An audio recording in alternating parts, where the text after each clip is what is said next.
내가 상간소송을 당했다, 내가 피고다 했다고 그게 곧 내가 상간자로 내가 나쁜 일을 한 거다 라고 볼 수는 없는 거예요. 사안에 따라서 다르겠지만 때에 따라서 위자료를 안 내도 되는 케이스들도 있고 오히려 내가 소송을 해야 되는, 내가 피해자인 경우도 있습니다. 그래서 상간소송을 당했다라고 하면 일단 두 가지 측면에서 이 사건이 위자료를 줘야 되는 사건인지 아니면은 이 사건이 위자료를 안 주고 기각을 시켜야 될 사건인지를 판단을 해야 되는데요. 오늘은 구체적으로 상간소장을 받은 입장에서 이 사건을 어떻게 헤쳐나가야 되는지에 대해서 말씀드리겠습니다.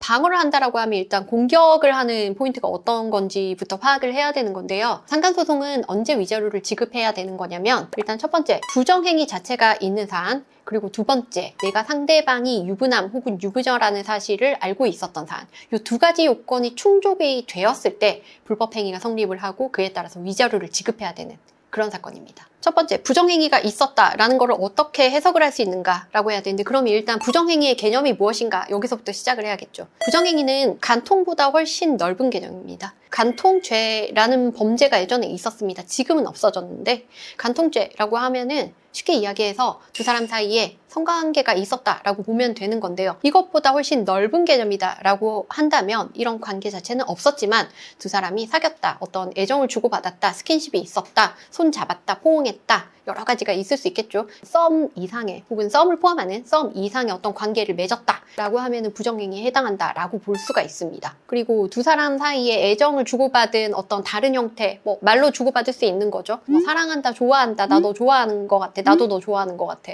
잘자 내 꿈꿔, 쪽, 뭐 이런 내용들. 실제로 그런 행위가 없었다라고 하더라도 애정을 주고받은 어떤 교류를 한 거잖아요. 그런 내용으로 부정행위를 인정받을 수 있습니다. 그러니까 간통보다 훨씬 큰 개념, 훨씬 넓은 개념이라고 생각을 하시면 됩니다. 그러면 부정행위가 아닌 건 어떤 것인가? 여기서 우리가 좀 주의해야 될 거 있는데요. 나는 상대방에게 관심이 없는데 상대방이 나한테 관심이 있는 케이스들이 있어요. 그래서 나는 거절을 하느라고 거절을 하는데 상대방이 잘 못 알아들어. 또는 거절을 하는 과정에서 상대방이 조금 오해할 수도 있을 법한 어떤 행동과 언행이 있었다라고 하면은 그게 또 제3자가 보기에는 상간행위로 오해받을 수도 있는 거거든요. 그래서 그런 케이스들이 좀 어려운 케이스들입니다. 호감을 주고받았다라는 점을 증명할 수 있다라면 그 정도라면 가능하다라고 생각을 하시면 됩니다. 물론 우리가 생각하는 그 간통의 범위, 그러니까 성관계를 포함한 굉장히 깊은 관계다 혹은 기간이 오래됐다 뭐 그렇다고 하면은 실제로 부정행위 인정 이후에 인정되는 그 위자료 액수가 좀 더 올라갈 수는 있겠죠. 그러니까 사실은 부정행위를 증명하는 것보다 상대가 기혼이라는 사실을 알고 있다, 이 부분을 증명하는 게 더 어려울 수가 있습니다. 어떤 면에서는 훨씬 쉽고 어떤 면에서는 훨씬 어렵습니다. 뭐 어떤 면에서 쉬울까요? 원래 알고 있던 사이. 이럴 때는 사실은 상대방이 우리가 부부라는 거를 알고 있습니다. 이 부분은 당연히 쉽게 증명이 되겠죠. 내 결혼식에 참석했었던 사람입니다. 직장 동료입니다. 친인척 관계입니다. 원래 지인입니다. 친구입니다. 이렇다면은 아주 쉽게 우리가 증명할 수 있습니다. 또는 부정행위 증거 수집한 그 내용 안에 아내가 있음을 혹은 남편이 있음을 전제로 대화를 나눈 내용들이 있거든요. 그런 내용들이 포함되어 있다라고 하면은 그 부분도 이 사람 기혼임을 인지하고 있다라고 인정을 받을 수 있는 거죠. 그런데 이런 부분을 속이고 누군가를 만나는 케이스들도 꽤 있기 때문에 이런 부분에 있어서 만약에 내가 상간녀로 상간남으로 오해를 받는다라고 할 때는 관련한 내용들을 일단 지우면 안 됩니다. 만약에 내가 상대방이 기혼인 걸 모르고 혹은 상대방이 나와 만나기 위해서 기혼임을 속이고 고의적으로 적극적으로 기망을 했다라고 하면 이 사건은 우리가 상간소송을 당할 사건이 아니고 오히려 상대방에게 기혼인 사실을 속였음을 이유로 성적 자기결정권 침해를 이유로 손해배상 청구를 할 수 있는 그런 사건이 될 수 있습니다. 즉, 이 사건의 피해자가 상대방이 아니고 나일 수 있다는 거죠.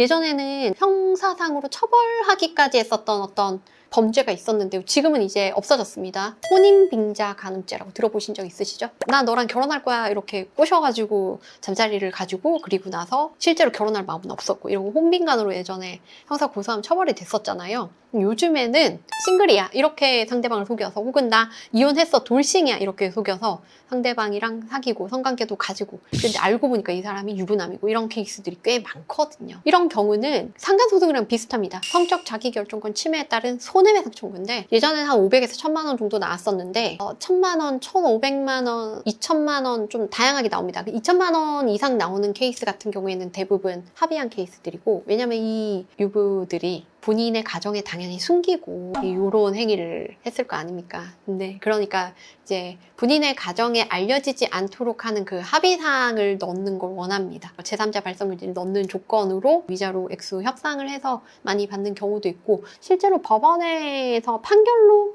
제일 많이 인정이 된다라는 금액은 한 1,500만 원 정도? 예, 그 정도 선이고 700, 800, 900, 1000 뭐 이 정도 선도 종종 나옵니다. 그래서 일단 상간소송이 될 수 있다라고 했을 때는 이 두 가지 요건을 다 충족하는 사안인가 아닌가부터 봐야 됩니다. 그래서 만약에 이 두 가지 중 한 가지라도 충족하지 않는 사건이다 라고 하면 해당 증거를 적극적으로 모아야 됩니다.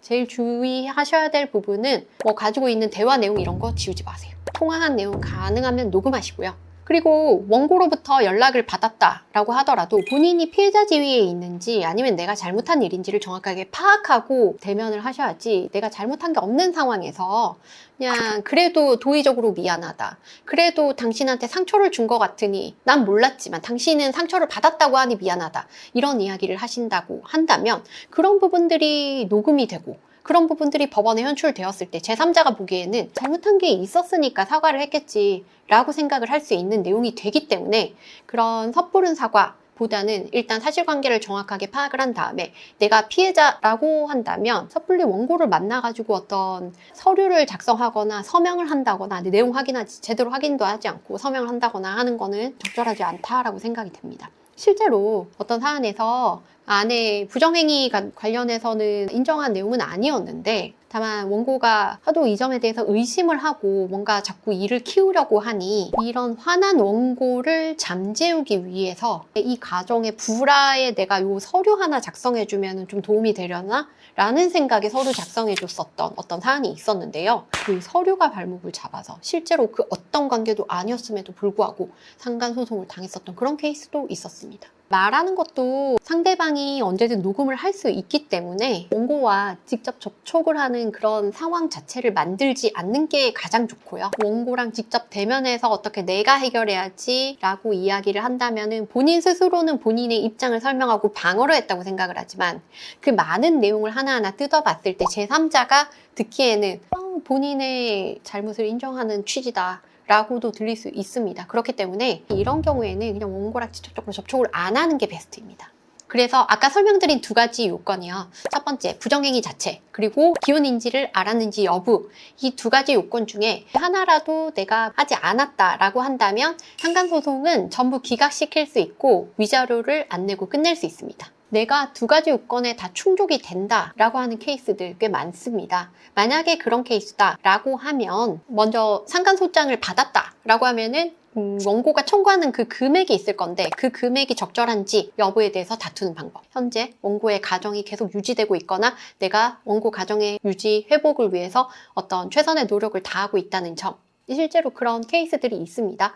직장을 같이 다니다가 본인이 여러 가지 경제적인 불이익에도 불구하고 그만두고 본인이 원고의 배우자의 관계를 완전히 정리하려고 노력한다든지 이런 부분들이 있다라고 하면 그런 부분들을 가능한 법원에서 감안을 해서 위자료 액수를 산정을 해주시기를 요청을 드리고 하는 방식으로 진행을 할 수 있고, 또는 원고가 원한다면 합의를 해볼 수도 있습니다. 합의라는 거는 원고도 원하고 피고도 원할 때 가능하고, 대부분의 상간사건에서 피고는 이 사건이 좀 빨리 끝나기를 원하고 그리고 가능하면 합의를 하기를 원하지만, 사실 합의를 할지 말지 관련해서는 일단 원고가 이 합의를 원하는지가 좀 중요하고, 쌍방 다 합의를 원한다라고 했을 때 그 다음에 중요한 건 위자료 액수입니다. 위자료 액수에서 합의가 어느 정도 이루어진다면 나머지 부가적인 뭐 어떤 조건들 이런 부분들은 충분히 협상이 되기 때문에 결국은 원고가 합의를 원하는 케이스에서, 그리고 위자료 액수가 크게 차이가 나지 않을 때, 이럴 때는 피고도 이 사건을 합의로 종결시킬 수가 있습니다.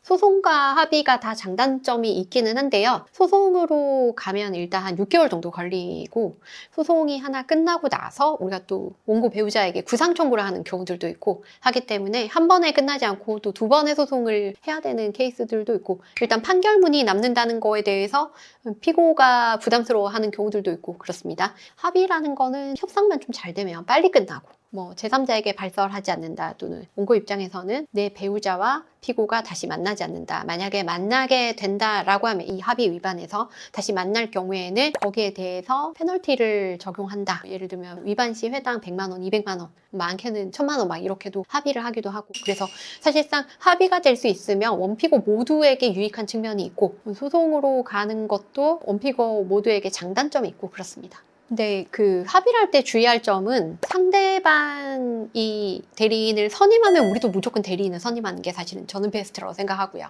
보통 변호사들은 내 의뢰인의 이익에 가장 부합하는 합의서를 초안을 작성해서 상대방한테 건네기 때문에 그 안에는 일반인들이 봤을 때는 별거 아니다라고 생각할 수 있는 여러 독소 조항들이 있을 수가 있습니다. 그거를 선별을 해내고 일방에게 무조건 불이익한 그런 류의 합의서가 되면 안 되기 때문에, 상대방이 이만큼 요구하면 우리도 요구할 수 있는 한 요구해야 되는 게 맞고, 그리고 원고 쪽에서 대리인을 선임하진 않았지만 원고 쪽에서 요구하는 액수가 너무 과하다거나, 또는 이 합의로 모든 게 끝내기를 내가 원하는데 이게 과연 이 합의 서명하고 돈 주면 끝나는 일일까에 대해서 불안감이 있다거나 한다라고 하면 대리인을 선임하는 게 맞습니다. 실제로 합의하고 돈 다 주고 했는데, 끝났다고 생각했는데 그 이후에도 계속 원고가 연락이 오고 추가로 돈 내놔라 하는 케이스들도 있고요. 그것 때문에 결국은 뭐 공갈죄 뭐 이런 걸로 형사사건화돼서 더 커지는 케이스들도 있고 하니까, 아예 처음에 합의할 때 안전하게 하시려면 대리인 선임하는 게 가장 좋고,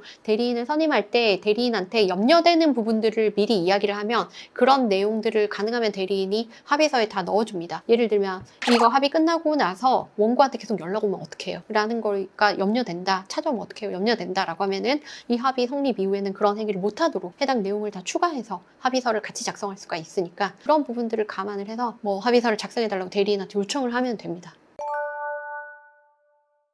오늘은 상간 피고의 입장에서 설명을 드렸는데요. 본인이 상간 피고다라는 입장이 됐었을 때 굉장히 당혹스럽고 무조건 도망가고 싶고 뭐 어떻게든 이 상황을 벗어나고 싶고 모면하고 싶고 할 건데요. 실제로 내가 책임질 일인지부터 따져봐야 됩니다. 우리가 상간 피고다 하면은 이 잘못을 한 사람들도 있지만 오해를 받거나 실제로는 그런 경우가 아니고 오히려 피해자인 경우들도 있기 때문에, 이런 부분을 잘 감안을 하셔서 어떤 사건인지를 일단 파악을 한 다음에 여기에 적절하게 대응을 하시는 게 좋겠습니다. 이상 최영은 변호사였습니다. 감사합니다.